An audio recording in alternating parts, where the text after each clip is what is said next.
Vous ne vouliez pas ressentir cela.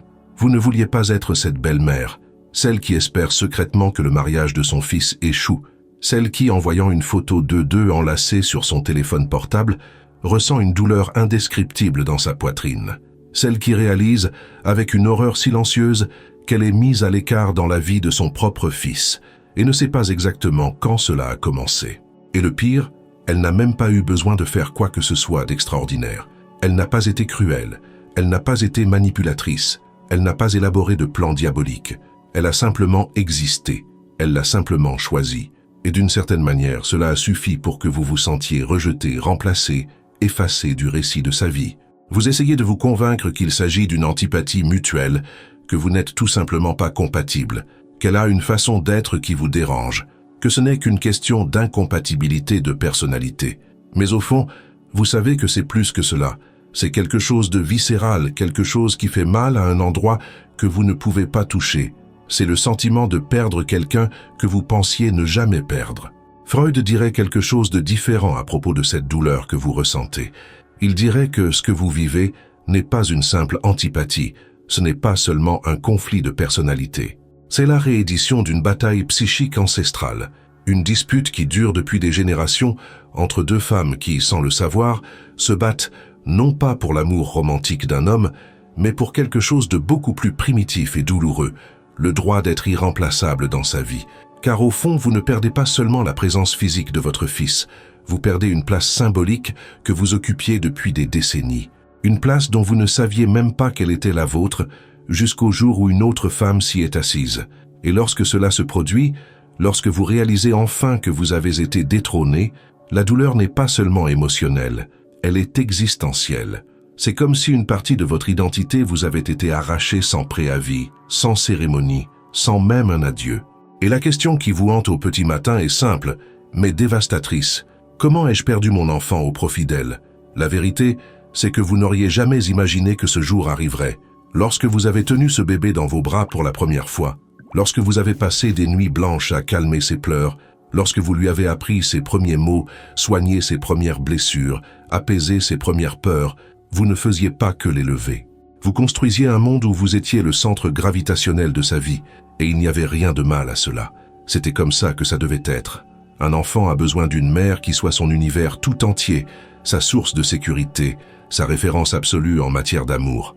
Vous lui avez donné tout cela, et il vous a donné quelque chose en retour. Il vous a fait vous sentir nécessaire, importante, irremplaçable. Il vous a fait sentir que vous comptiez d'une manière que personne d'autre n'avait peut-être jamais fait. Mais il y a quelque chose que personne ne vous a dit dans cette maternité, ce premier jour. Personne ne vous a prévenu que ce statut de reine aurait une date d'expiration, que le trône que vous occupiez dans sa vie, sans même savoir que c'était un trône, serait un jour transmis à quelqu'un d'autre. Et que lorsque cela arriverait, vous auriez l'impression de perdre non seulement un enfant, mais une partie de vous-même. Freud a appelé cela le complexe d'Œdipe. Et avant que vous ne pensiez qu'il s'agit d'une théorie compliquée ou dérangeante, laissez-moi vous l'expliquer de manière simple. Il a découvert que la mère est le premier amour dans la vie de tout homme. Pas au sens romantique, bien sûr, mais au sens psychique, dans le sens où vous avez été la première femme qu'il a aimée, la première qui a pris soin de lui, la première qui l'a fait se sentir en sécurité dans le monde. Vous lui avez appris ce que c'est que d'être aimé, et pendant longtemps, vous avez été irremplaçable.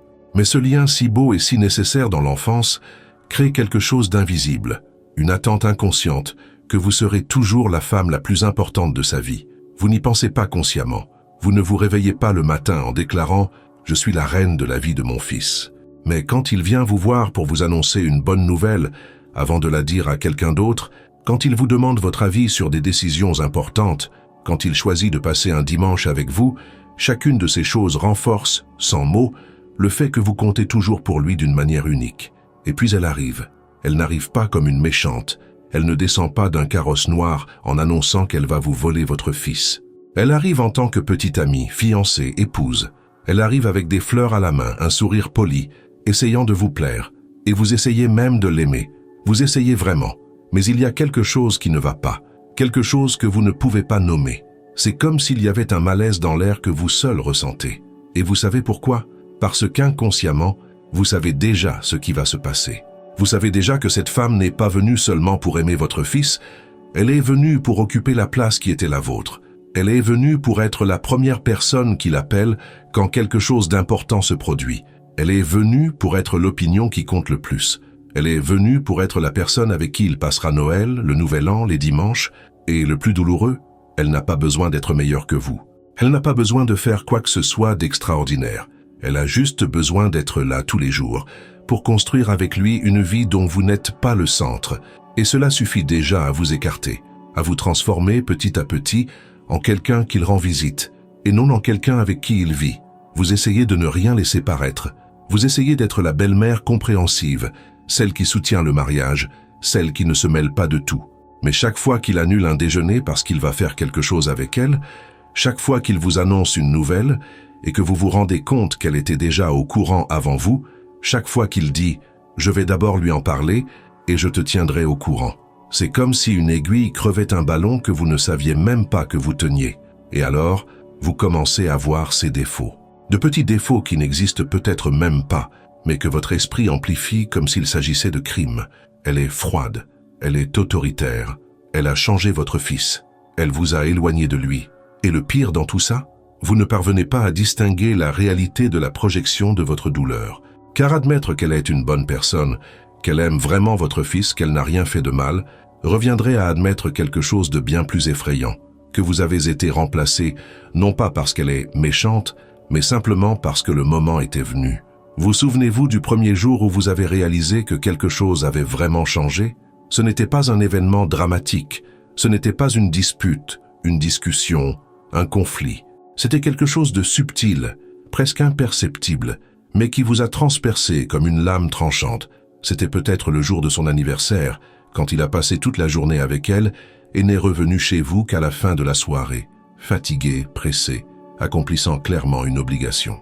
Ou peut-être était-ce ce dimanche où vous l'avez appelé pour l'inviter à déjeuner et où il vous a répondu, d'une voix qui essayait d'être gentille mais qui semblait distante, « Ah, maman, ce n'est pas possible aujourd'hui, on a déjà prévu autre chose. » Et vous avez compris que « on » ne vous incluait plus.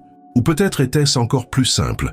Vous lui avez raconté quelque chose d'important, quelque chose qui vous rendait heureuse ou inquiète, et il vous a écouté, vous a dit « c'est super maman » ou « ne t'en fais pas pour ça », mais vous avez senti qu'il n'était pas vraiment là, que son esprit était déjà ailleurs, avec elle. C'est drôle comme l'exclusion n'a pas besoin d'être flagrante pour faire mal. Parfois, elle fait beaucoup plus mal quand elle est subtile. Quand elle est enrobée de gentillesse, de « maman, tu comprends, n'est-ce pas ?» de « on se voit la semaine prochaine », parce que vous ne pouvez pas vous plaindre sans passer pour la belle-mère collante, la mère possessive, la femme qui n'accepte pas que son fils ait grandi, alors vous ravalez votre colère. Vous souriez. Vous dites « bien sûr, mon amour, pas de problème », et vous rentrez chez vous avec une boule dans la gorge qui ne disparaît pas. Freud dirait que ce que vous ressentez est une blessure narcissique, et non, cela ne signifie pas que vous êtes une personne narcissique. Cela signifie que votre estime de vous-même, votre identité en tant que mère, en tant que femme importante dans sa vie, a été touchée. Et lorsque cela se produit, lorsque nous réalisons que nous ne sommes pas aussi irremplaçables que nous le pensions, notre esprit se met en mode protection. Et savez-vous comment il vous protège? En créant un récit qui préserve votre image. Parce qu'il est beaucoup plus facile de croire qu'elle est le problème que d'accepter que le problème, c'est le temps.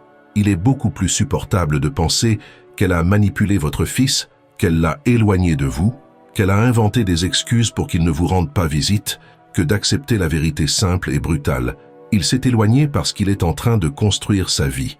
Et dans cette vie, vous n'êtes plus le personnage principal. Vous commencez à tout remarquer. La façon dont elle lui parle, la façon dont elle prend les décisions, la façon dont elle organise leur vie sans vous consulter. Et chaque petite chose devient une preuve. Tu vois, elle est autoritaire. Tu vois, elle ne me respecte pas. Tu vois, elle veut m'exclure. Et peut-être que certaines de ces choses sont même vraies. Peut-être qu'elle est vraiment sur la défensive avec toi. Peut-être qu'elle préfère vraiment que vous ne vous voyiez pas autant. Mais voici ce qui fait le plus mal.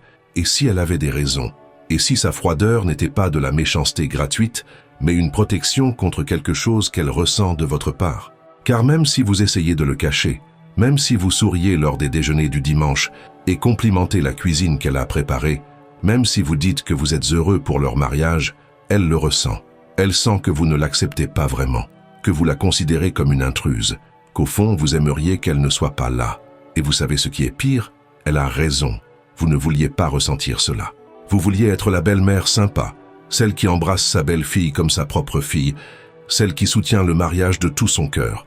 Mais il y a quelque chose en vous qui vous en empêche, quelque chose qui la regarde et y voit une menace, quelque chose qui, même si vous essayez de rationaliser, même si vous vous forcez à être poli, continue de vous murmurer à l'oreille « Elle vous a volé votre fils ». Et plus vous essayez de le cacher, plus l'atmosphère entre vous devient pesante. Elle se rend compte que vous ne l'aimez pas, même si vous ne lui avez jamais dit un mot. Et il se rend compte qu'il y a une tension dans l'air chaque fois que vous êtes dans la même pièce. Et alors il fait la seule chose qu'il peut faire pour survivre émotionnellement. Il s'éloigne de vous. Parce qu'être près de vous signifie être au milieu d'une guerre silencieuse qu'il n'a pas demandé à mener. Et là, vous avez la preuve que vous cherchiez. Vous voyez, elle l'a éloigné de moi. Mais la vérité, celle que personne ne veut entendre, c'est que vous l'avez peut-être éloignée vous aussi. Non pas parce que vous êtes méchante, non pas parce que vous n'aimez pas votre fils, mais parce que vous n'avez pas réussi à lâcher prise.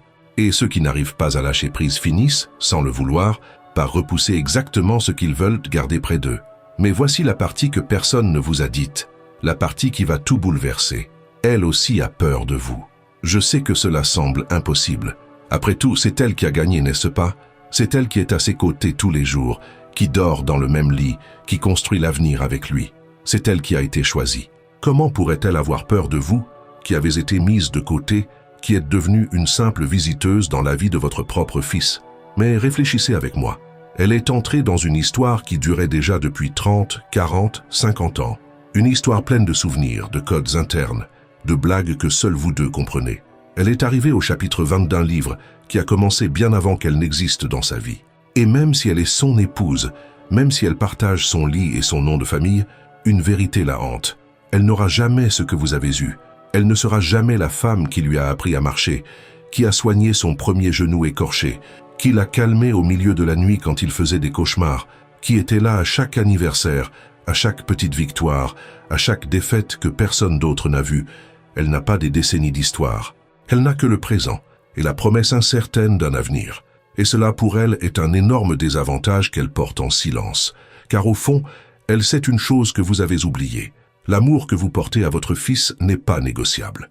C'est un amour qui ne dépend pas de son apparence, de sa réussite ou de sa facilité à vivre avec lui.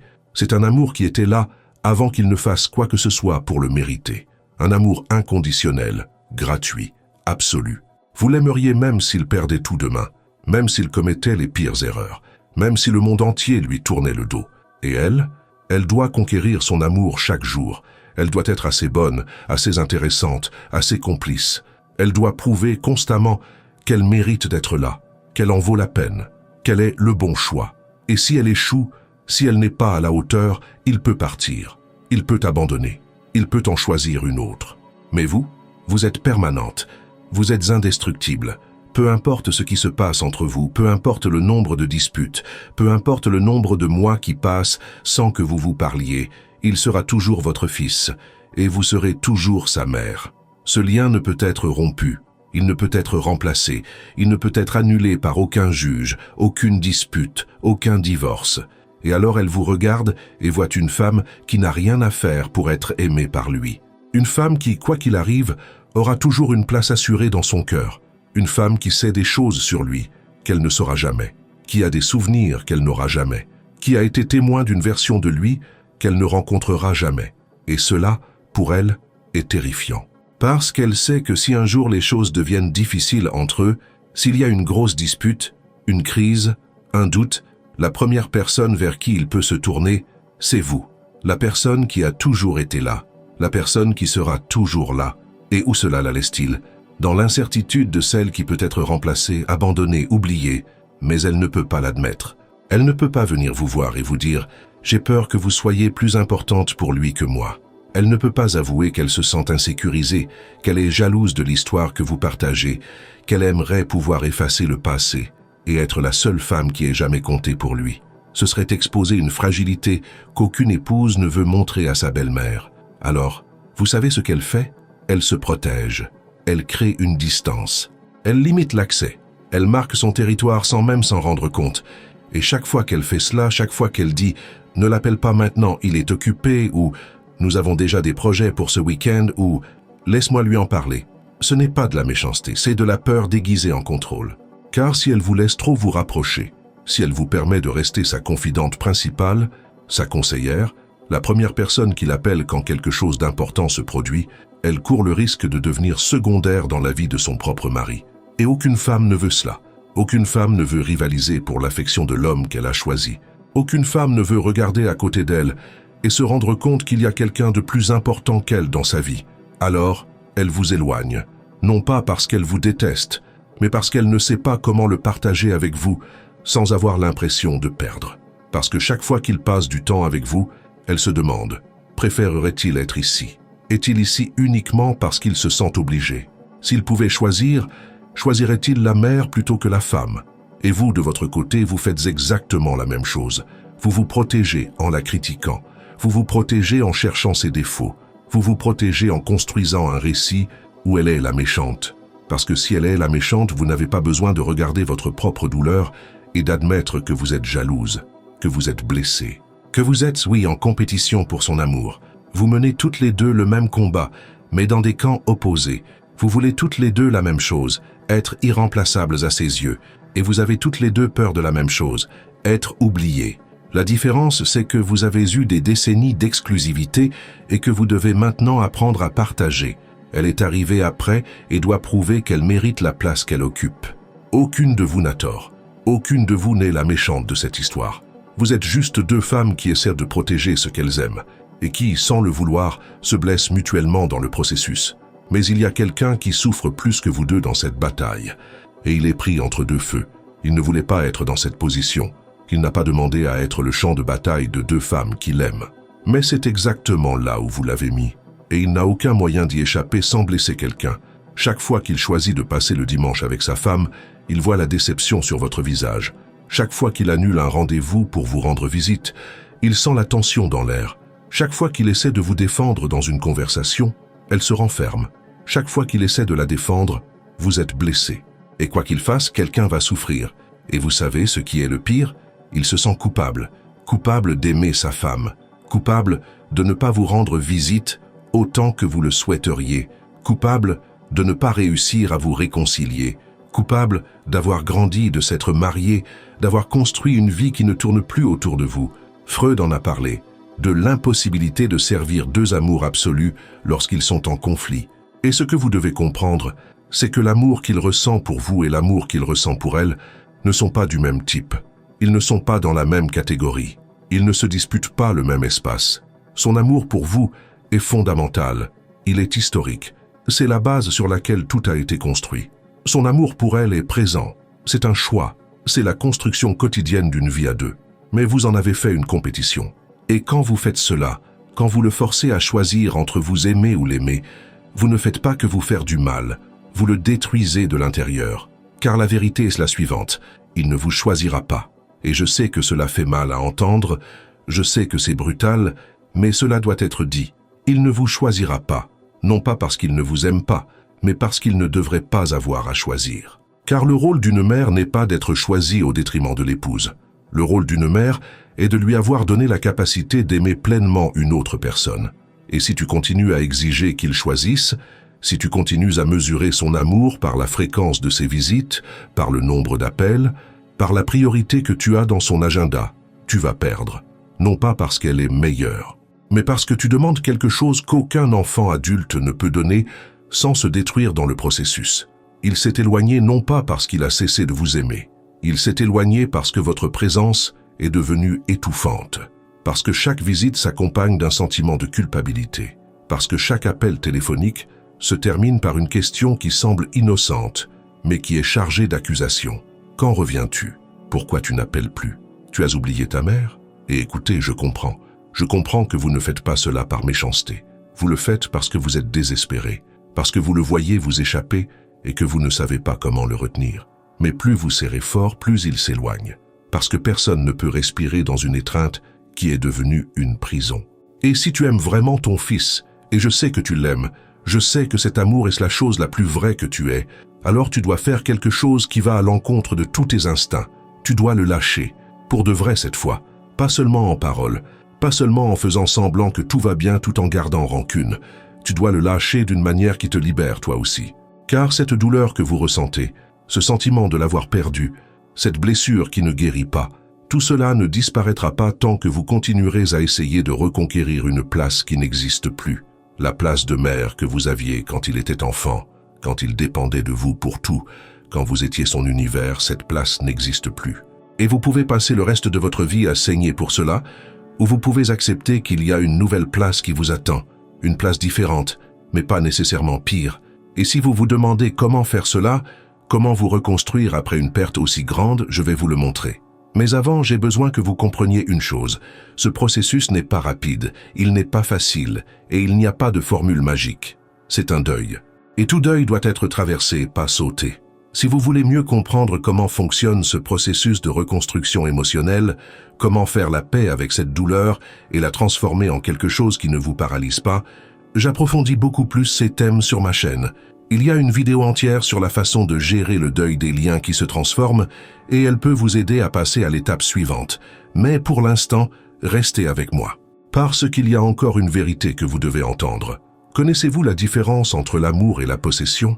L'amour libère. La possession emprisonne. Et je sais que vous ne voulez pas entendre cela, je sais que le mot « possession » vous offense, car au fond vous croyez que ce que vous ressentez est de l'amour pur, de l'amour maternel, de l'amour inconditionnel. Et dans une large mesure, c'est le cas. Mais il existe une ligne très fine entre aimer quelqu'un et avoir besoin d'être nécessaire à quelqu'un. Et lorsque vous franchissez cette ligne sans vous en rendre compte, l'amour se transforme en chaîne. Vous ne l'avez pas fait exprès. Personne ne se réveille un jour en décidant d'être une mère possessive. Cela se produit petit à petit, de manière si subtile que vous ne vous en rendez même pas compte. Cela se produit chaque fois que son bonheur devient votre bonheur. Chaque fois que son approbation devient votre validation. Chaque fois qu'être importante pour lui devient la seule chose qui vous donne l'impression d'avoir de l'importance dans le monde.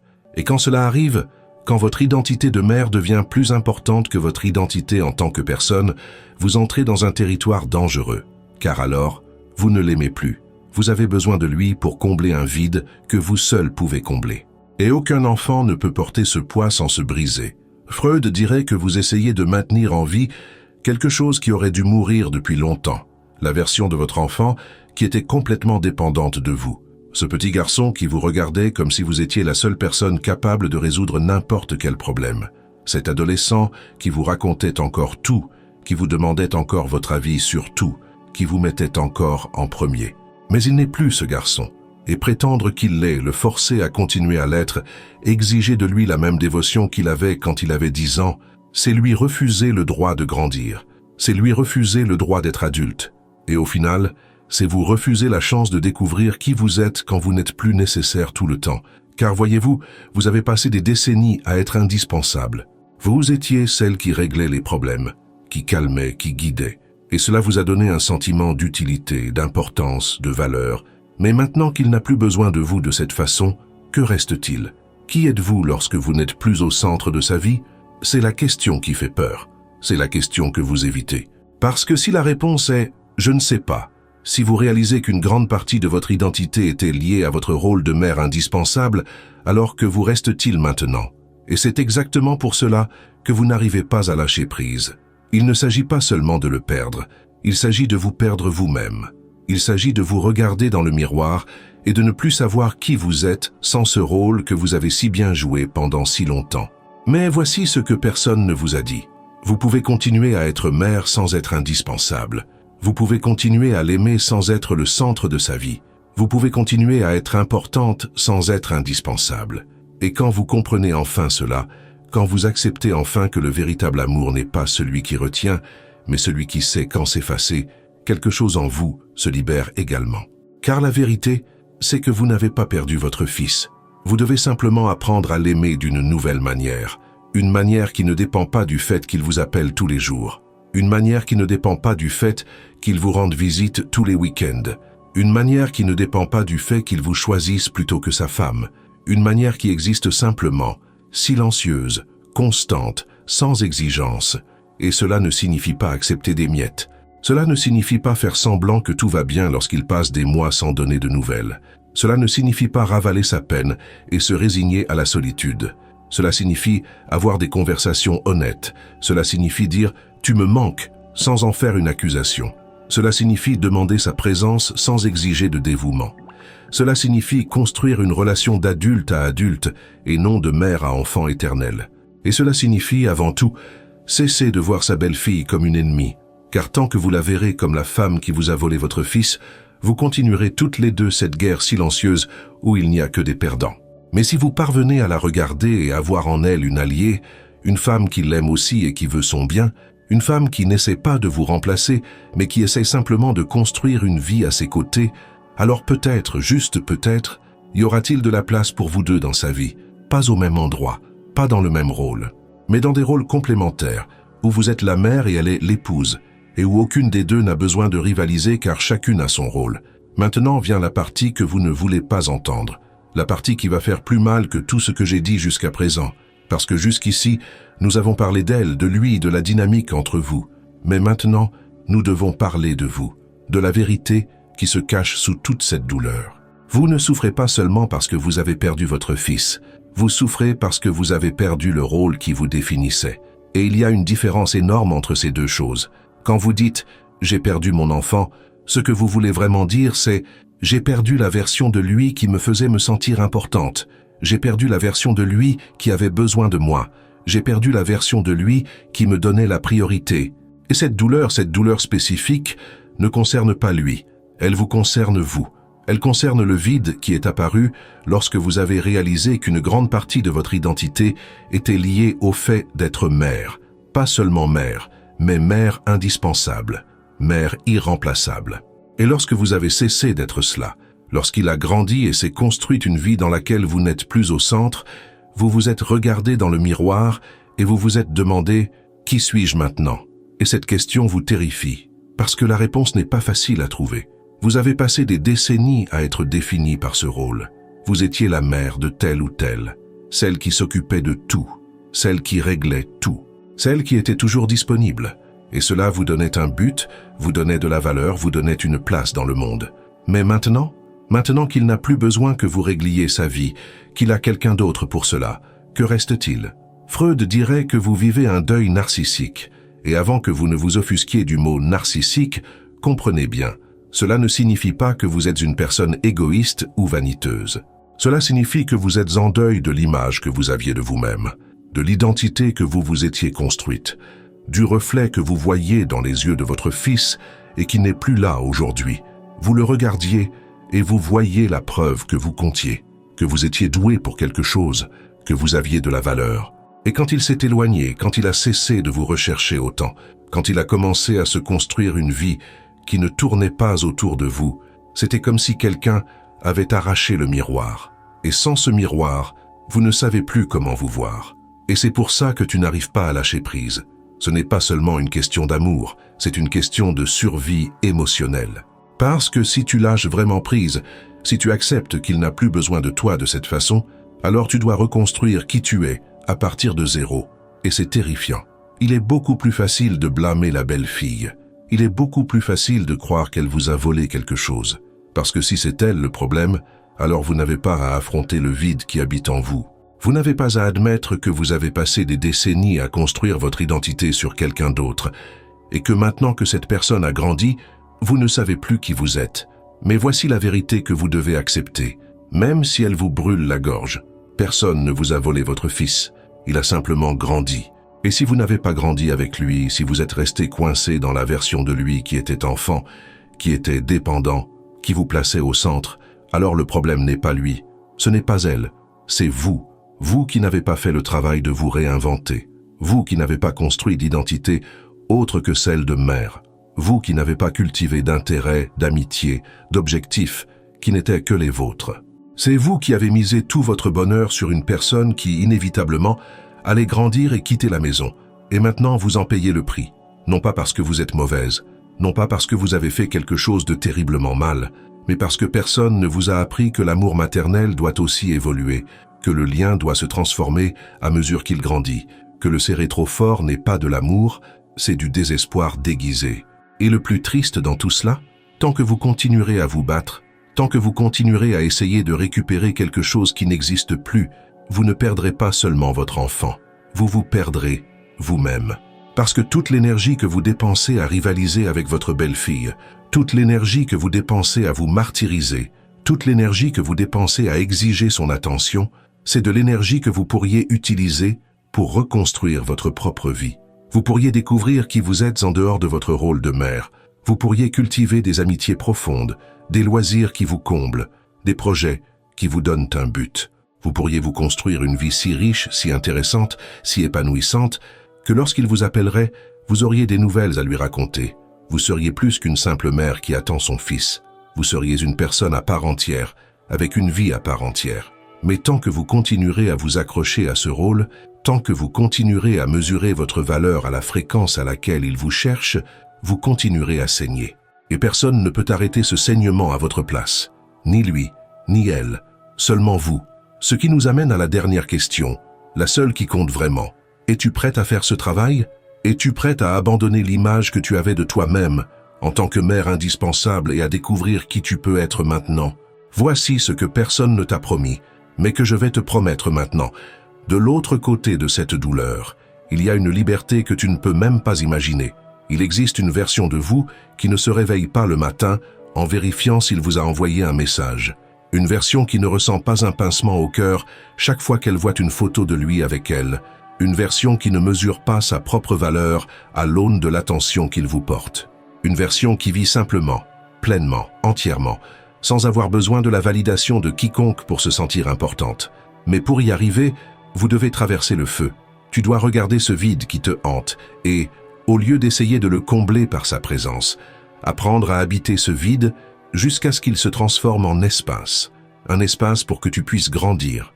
Un espace pour que tu puisses découvrir ce qui te motive au-delà de la maternité. Un espace pour que tu puisses construire une vie qui soit la tienne, et non celle de quelqu'un qui attend toujours. Et cela commence par une seule décision. Arrêtez de lutter. Arrêtez de rivaliser avec votre belle-fille. Arrêtez d'exiger de votre fils une présence qu'il ne peut vous offrir sans se sentir étouffé. Arrêtez de vous punir pour une perte qui, en réalité, est une transformation naturelle de la vie. Vous n'avez pas perdu votre fils. Vous devez simplement apprendre à l'aimer différemment. Et cela signifie accepter qu'il n'est plus ce petit garçon qui vous voyait comme le centre de l'univers. C'est un homme adulte, avec une vie d'adulte, des responsabilités d'adulte, et une épouse qu'il a choisie pour partager cette vie. Et savez-vous ce qui se passe lorsque vous lâchez enfin prise, lorsque vous cessez de tirer, d'exiger, de réclamer? Il respire. Et quand il respire, il peut vous voir à nouveau.